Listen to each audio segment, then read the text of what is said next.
I woke up to the sounds of hysterical crying peppered with my name. The voice belonged to my best friend Leah. Her slightly nasally whine and the way she hiccuped in between her sobs was impossible to ignore. I rolled my eyes. There's no doubt in my mind that she was worked up over something small. Perhaps her sleeping bag got wet, or there was a spider in her tent. Maybe her ponytail holder got caught in her hair. I'd seen her freak out over breakage to her perfectly upkept mane before.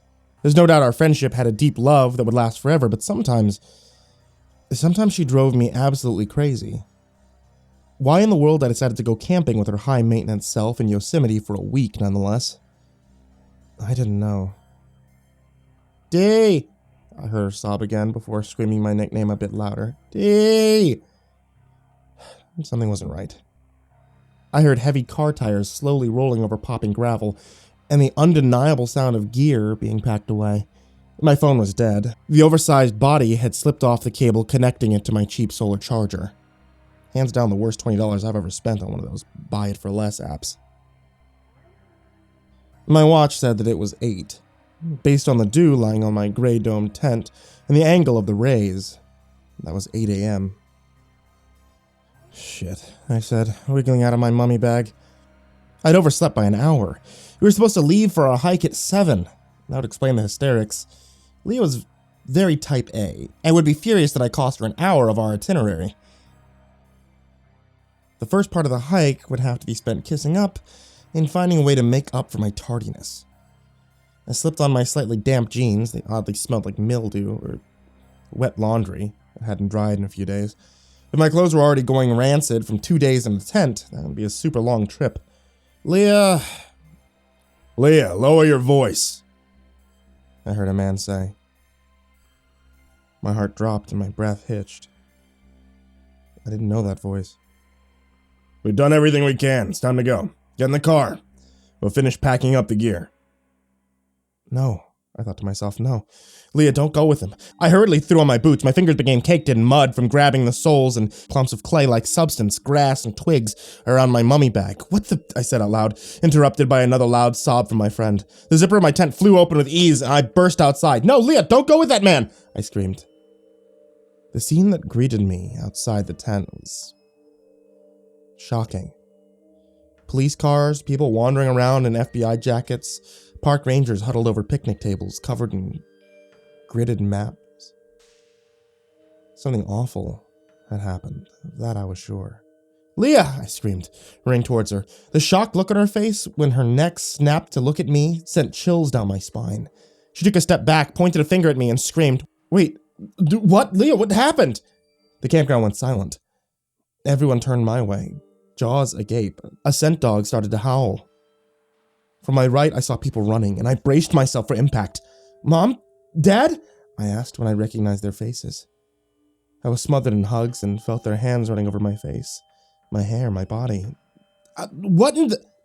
Where have you been? My mom asked. Her face was stained with tears. Her hair looked like it hadn't been brushed in days. We've been looking everywhere for you, everywhere! My head was spinning. I felt like I was going to be sick. That's impossible. How did you even get out here? It'd take you at least 2 days to make the drive. I had to yell to get my voice over Leah's screaming. 2 men were trying to get her to sit down, handing her water, and then I noticed her mom and dad flanking the other picnic tables. Their eyes shot daggers into mine, as expected, since we didn't exactly care for each other. The dogs barked louder, one specifically pulling the handler towards me. His face was full of confusion and desperately tried to get the dog to stand down. The dog would not obey. Impossible, I heard him whisper. An FBI agent quickly closed the distance from the black SUV with matching dark windows. Donnie? He said, his voice stern and unforgiving. I stammered out something I hoped sounded like a confirmation before asking for someone to please tell me what in the world was going on in this campground. Where'd you come from? He asked. My tent, I replied, confused. Look, I don't know what's happening. I know Leah can be overdramatic, but I only overslept by an hour. Why didn't you just wake me up? Even though those words came out, I knew the question was stupid. This circus wouldn't be happening for someone who overslept. My mind tried to go back to the night before. What did we do? Did we meet someone? Had anyone been fighting? Did I hear anything weird? More importantly, how did I sleep through all these people coming into the camp? Wake you up? His head cocked to the side, his eyes narrowed. He knew something, I could tell. I just didn't trust him, his clipboard, or his closely shaved head. Donnie, you've been missing for 6 days. I mimicked the dog handler who was now comforting a visibly shaken and uncomfortable German shepherd. Impossible. That can't be. We just got here on Monday. What is this? Am I on one of those prank shows? Scare tactics? Yeah. That's it, isn't it? You're all actors? A man dressed in a dark blue uniform and carrying an emergency bag jogged up to my side. He started to roll up the sleeves of my hoodie. I swatted him away before wincing in pain. Enough, okay? This joke's over. Where are the cameras? Come out, I said. The EMT forcefully grabbed my arm and rolled up my sleeve. I gasped when I saw a series of long scratches, starting from the meaty flesh of my upper arm to my wrist. He put his hand on the small of my back and started to lead me to the nearest picnic table. Mom, Dad, and the shifty FBI agent followed. I could hear Leah's frantic cries drop down to a whisper. Mom? What is this? Dee's been missing for 6 days. Do you remember anything? She asked, cupping my chin gently in her hand. Anything at all? Oh, jeez, look at you. That's when I started to feel the pain. Soreness in my jaw where her hand sat. Pain when I blinked. Saw stiffness through my back that felt like I needed the world's best chiropractor to sort out. And as I removed my hoodie and rolled up my sweatpants like the EMT requested, I saw a mix of scratches, gouges in my skin. I don't understand, I said under my breath. We just got here. We went hiking. I don't remember anything after that, just waking up this morning into my tent to Leah's screaming. The FBI agent crossed his arms over his heavy and solid chest. I didn't like the ominous demeanor or the way that he tucked his black cargo pants into his tightly laced black boots. He looked ready for war, not like he'd been looking for a missing 30-year-old. That hike was 6 days ago.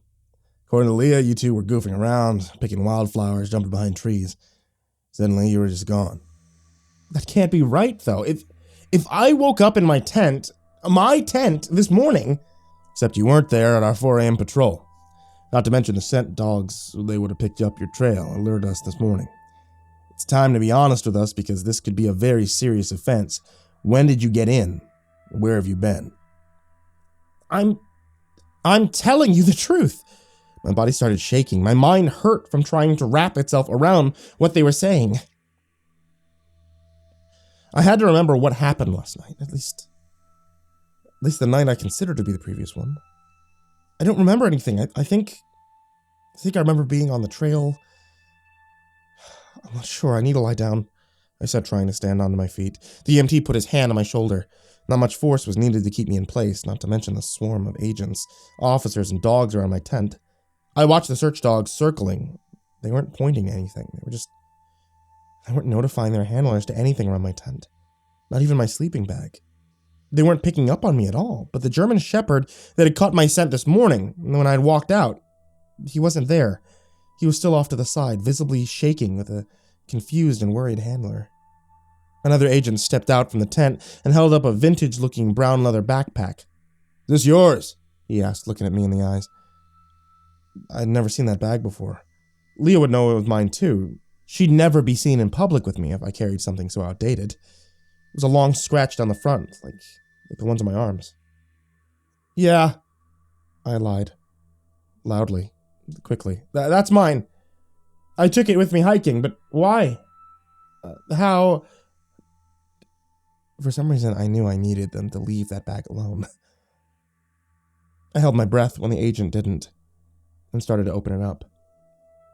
He pulled out a worn leather notebook and flipped through the pages, all blank. Next, came out with an older body-style camera. I noticed there was no screen on the back. Film. No! I screamed. Please! The film inside, it's for an upcoming art exhibit. I can't afford to lose the advance or to repay it. Please, I'll develop the film, and if there's anything on it, I'll let you know. Trust me. I watched in astonishment as he pulled out one more camera. Newer. Obviously digital. This one yours too? He asked. I nodded, but he didn't believe me. Brandon tight. If it's yours, you should know. He was testing me. I didn't like it. He wanted the cameras, but so did I. Canon, 40D, I guessed, and hoped I was right based on what I could see of the body and the markings. A 40D would put it somewhere around 13 years old. I don't like to hike with my most expensive body, I said, hoping he wouldn't know the camera was only 10-ish megapixels and a colossal waste of space and weight to someone with a smartphone. Someone who was claiming that they were shooting for a gallery. I couldn't even sell stock photos taken off that camera. I let my breath go when he tossed the body back in the bag and walked the soft leather over to me.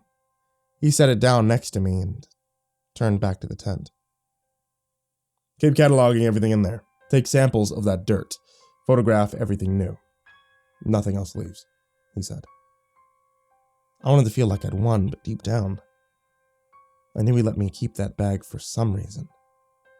Anything else belonging to me was being tagged, bagged, and put in bins. Even I knew this was odd behavior for a simple lost and found case. I winced and I yelped when I felt the sting of alcohol against my skin.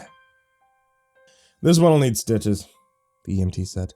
Should probably get you back to the hospital. Grab some x-rays and blood work. You know the date of your last tetanus booster? 2013? Took it before going on a trip through Southeast Asia. Good. Do they give you any rabies vaccines too? He said, looking intently at the scratches. No? I don't think so. Why? What's going on? Nothing, he said. But the way his fingers lingered over a particularly deep scratch in my elbow didn't feel like nothing. When he turned to walk away, I noticed the back of his shirt also said FBI, and his cargo pants were also tucked tightly into his boots. He was buffer than any EMT I'd ever seen, and the thick scar on his tricep seemed to have the same jagged line as the one on my leg. Somehow I didn't think a rabies vaccine would matter at all. Where were you? Leah screamed, appearing in front of my face. I was worried sick. I haven't slept. I haven't showered. We looked everywhere for you. Everywhere. Do you understand? Helicopters, special goggle things, hundreds of people everywhere. When I looked up, her face looked aged. Her skin dry, a mortal sin in her book. Bags sat heavier under her eyes, more full than shopping bags at the Nordstrom annual sale. Her face was the first thing that made me believe what everyone had been saying. Leah would never allow them to make her look that bad if this was a prank show. Suddenly, the scale of operations around me settled in.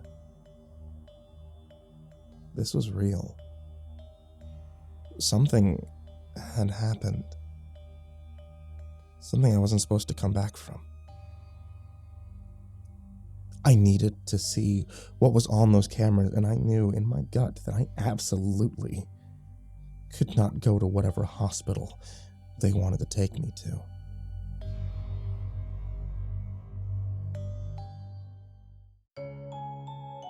Hey there kids, it's me, Mrcreepypasta, and I just wanted to tell you thank you so much for watching tonight's video on YouTube, for listening to tonight's episode on the podcast that you could find on Spotify, on Apple, and on Google Play, or anywhere else that you guys happen to listen to podcasts.